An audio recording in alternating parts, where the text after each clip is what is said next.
Over the last 8 years, I've been experimenting with various tech equipment to increase my productivity. Today, I want to take you on the journey to our office and show you the best optimized equipment so you can get inspired and pick best tech for you. Let's begin, guys.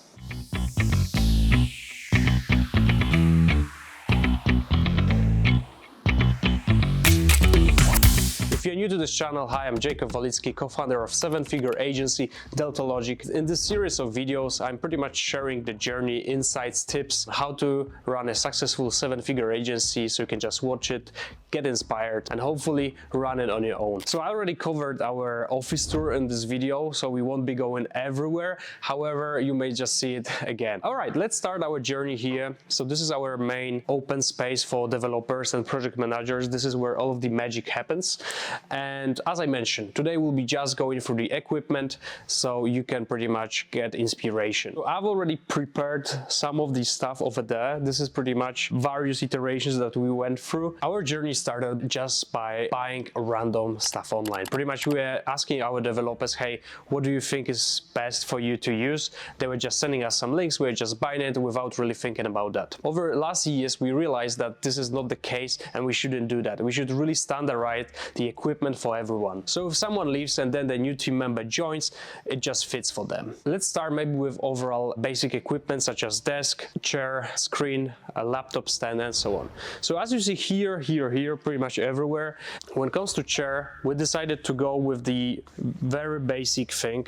This is IKEA Marcus. I mean, I think this is the most popular chair you can get. I wouldn't say it's like super ergonomical chair. It's not the most comfortable one, but when it comes to budget and quality, I think it's really the best choice. Now let's jump to desk. As you see here, all of the desks, they are the same. This is the also IKEA Bench desk. Right now, they are not available in IKEA. You can only get it secondhand. I believe that this is just IKEA's strategy that they, from time to time, change their main equipment. I think we bought those desks for around $200 each. The best thing about this desk is that actually, depending on how high you want to be, you can pretty much adjust it. All right, the next thing is that I highly recommend picking up the right mouse pad. I really like it to be long as this one, so you can put your keyboard there and the mouse. The other thing is laptop stands. You can regulate it, treat it as an extra screen. It just does the job perfectly. The next thing is, I would say that this is a game changer when I really found out about it, is the screen. I mean, this is pretty much what you see all the time while working, and I think this is the most important equipment piece. So for the screens, we decided to go with the LG brand and pick the 27 inches 4K monitors, and you can plug them with the USB-C cable. What does it mean is they work like a docking station. All you need to do to charge your MacBook and use the external equipment is to put your MacBook over there and plug it in. As you see here, it's actually charging your MacBook.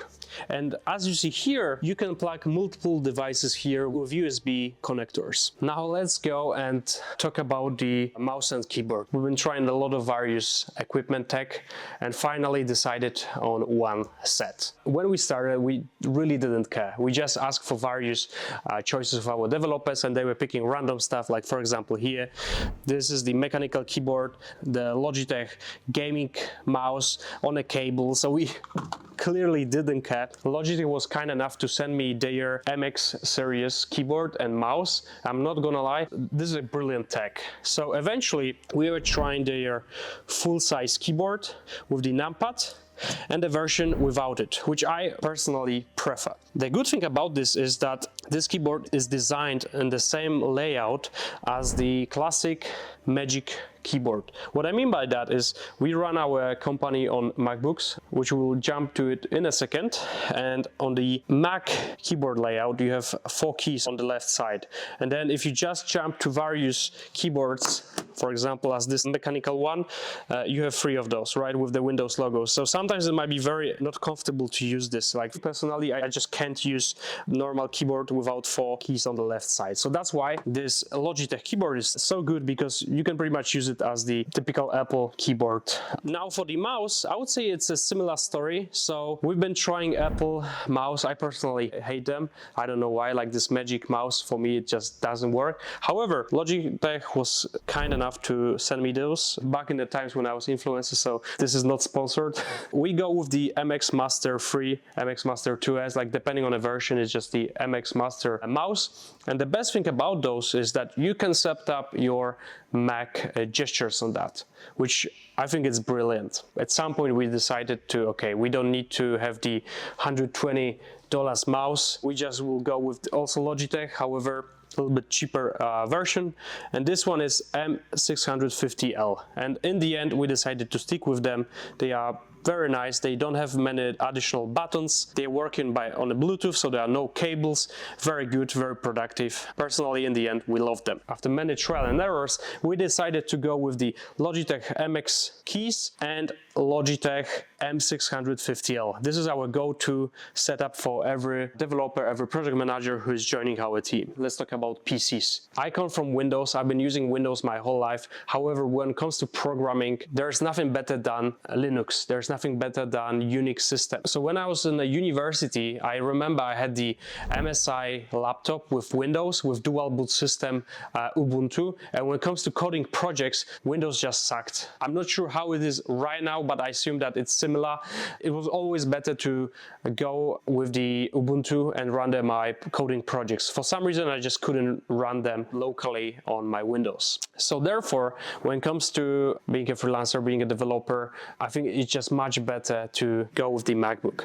A few years back, MacBook actually introduced the M chips, which are really good, much better than the Intel one, with their own integrated graphic card. And since then, this is like no-brainer. Like, I would never change it to any other laptop.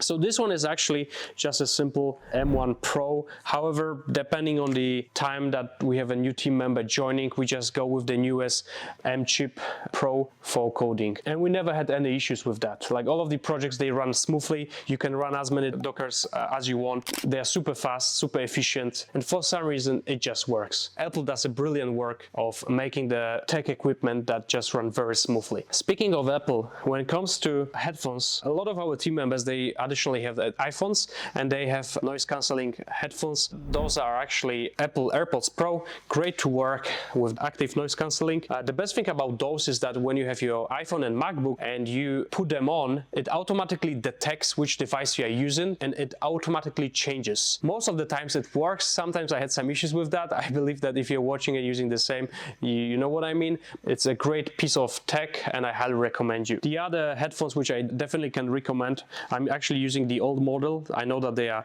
new ones, are Bose Quiet Comfort. This one is the second version. I know there's a newer version. If you put them on, you can lock yourself in and just work countless hours with the pure focus, no matter what's happening here. And I'm someone who's getting distracted very easily, and working in the open space for me is just a must-have when it comes to headphones, like the active noise cancelling options. Now, when it comes to benefits overall for noise cancelling, let's ask our friend ChatGPT what it can say about that. Hey Chat, what are the benefits of wearing the noise cancelling headphones in the office? Hey, noise cancelling headphones can be a game changer in the office. They help reduce background noise, making it easier to focus on your tasks without distractions. They can also provide a sense of privacy, signaling to others that you're in deep work mode. Plus, they can help reduce stress by minimizing auditory distractions. Yeah, so pretty much Chat just told you, and I can only agree.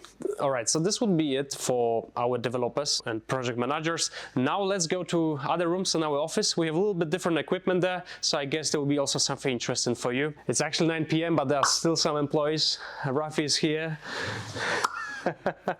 Working on something with our projects.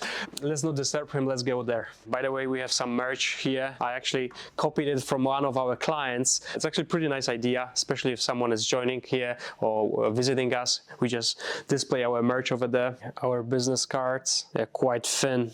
They need to feel premium if we give them to someone. All right, let's get to our room here.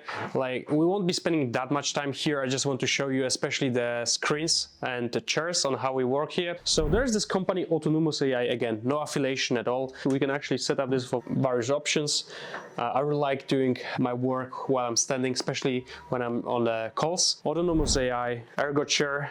I would say it's better than Marcus. However, it's not like crazy game changer. It's also a little bit more pricey compared to it. However, it does a job. I like it. All right, so the biggest change here is, as you see, is actually the screen.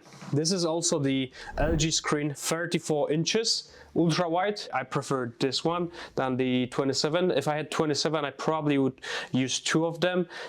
Maybe it's just me, but I cannot have too many tabs open. I would rather put everything to the screen like here. By the way, we are just launching our community called Agency Dudes. If you want to join the community of freelancers, people who want to start their own agencies, no matter if it's AI automation agency, software house, design house, no-code agency, you can actually check the link in the bio. We just literally are starting out with this project, so very excited about it. Anyway, let's continue with the video. That was my setup. Now, when it comes to Chris, he also has the 34 screen Philips Envia. I think it's a little bit better than mine when it comes to quality, although I think it was also more expensive. So we also have whiteboard in every room. We like to do a little bit of the brainstorming. It's always better to just come here, write something.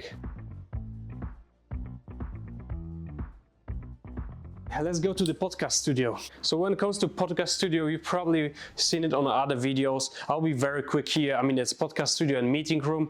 This is how we pretty much launch our meetings with clients and our podcasts. I'll be just here very quick. We use Lemix GH5 as a webcam where we have video calls. We use it also for video recordings.